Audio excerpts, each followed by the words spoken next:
انسان پر جب بھی کوئی تکلیف یا مشکل آتی ہے تو وہ بہت بے صبرا ہو جاتا ہے۔ اس قسم کے خیالات اس کے ذہن میں آنے لگتے ہیں کہ میں ہی کیوں، یہ تکلیف آخر مجھ پر ہی کیوں آئی، اب میری برداشت سے باہر ہو گئی ہے، اس سے زیادہ میں برداشت نہیں کر سکتا۔ آخر میں نے ایسا کیا گناہ کیا تھا کہ جو یہ سب کچھ میرے ساتھ ہی ہونا تھا؟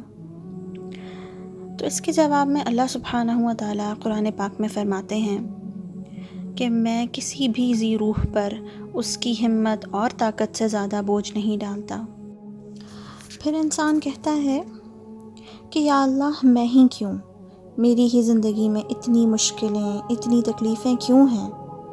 تو اللہ جواب دیتے ہیں کیونکہ میں تم سے محبت کرتا ہوں، اور اللہ جس سے محبت کرتا ہے انہی کو آزمائش میں ڈالتا ہے۔ اللہ جب بھی کسی انسان کو کچھ دینے کا ارادہ کر لیتا ہے تو اس سے پہلے اس کے نفس میں گنجائش پیدا کرتا ہے۔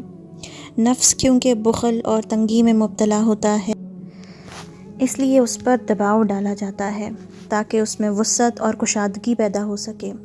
یہ قدرت کا اصول ہے، جتنا بھی ہم پر دباؤ پڑتا ہے اس کا صاف مطلب یہی ہوتا ہے کہ کوئی نئی عطا ظہور پذیر ہونے والی ہے۔ یہ بھی تکلیف کا ایک چہرہ ہے۔ ہر تکلیف کے پس پردہ رب کائنات کی رحمت چھپی ہے۔ تکلیف اللہ کی بندے سے محبت کی نشانی ہے۔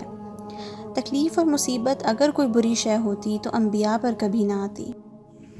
اللہ سبحانہ و تعالیٰ فرماتے ہیں کہ میں نے سکون کو جنت میں رکھ دیا اور لوگ اسے دنیا میں تلاش کرتے ہیں۔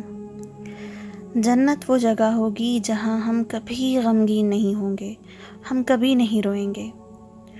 قرآن مجید میں ارشاد ہے، وہ کہیں گے کہ تمام تر تعریف اللہ کی ہے جس نے ہم سے ہر غم دور کر دیا ہے، بے شک ہمارا پروردگار بہت بخشنے والا، بڑا قدردان ہے۔